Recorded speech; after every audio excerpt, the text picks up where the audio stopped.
a busy weekend for me. All over the Savannah area, farmers are busy because the fires have started, and if you don't get your crops in quickly, the bushfires will burn them. So we're harvesting soybean and maize on this farm. Yellow maize for the poultry industry, and then soybean. We supply our maize and soybean directly to estuary farms where they do poultry.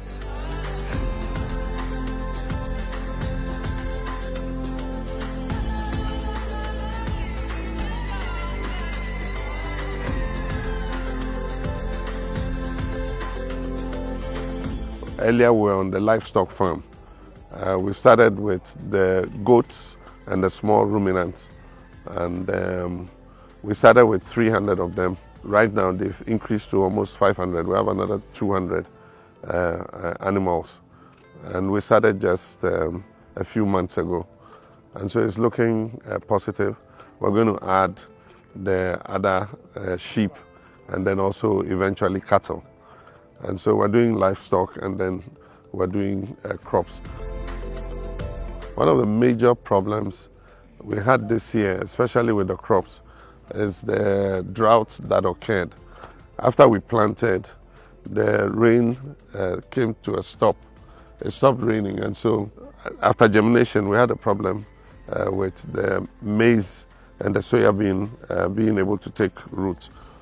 Luckily, we have some irrigation equipment here on the farm. We have 3 sets of irrigation equipment.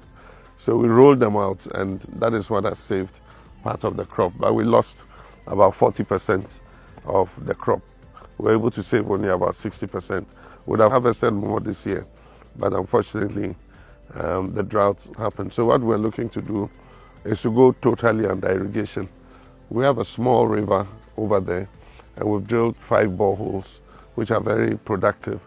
And so next year we're going to use a pivot system so that we can have enough water for irrigation. And it will allow us to do 2 crops instead of 1 crop a year. We have equipment, different kinds of equipment. They're working well, but after sales service is a problem. A lot of the dealers sell you the equipment, but once you buy the equipment, sometimes you can't get the parts, spare parts. And so what we need to do is to standardize the equipment and make sure that anybody who's selling agricultural machinery in Ghana is able to offer the farmers after sales service. Because right now is the harvest time. One of our combined harvesters is down, and they don't have the parts. They have to order them from outside. If we say we're waiting for them to bring the parts from outside, by the time the parts come, bushfire would have finished this crop. Happily, one of our neighbors has a good combine harvester, and that is what you saw me riding. We have hired it from him to come and help us, to be able to harvest all the crops before the fires come in.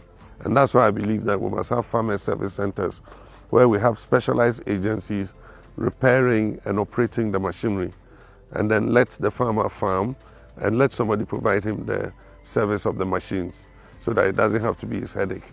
Today my headache is about this combine harvester, how to get a part. It should have been somebody's headache. And mine should just be to procure my seeds, get my fertilizers, and be able to grow my crops. And so it's a good experience, but farming is my life. I love it. And I'm sure if I didn't go into politics, I'll be a full-time farmer. In any case, when I retire, after this stint, of course I'm going to go into full-time farming. If you want to see me, you'll have to come here onto the farm.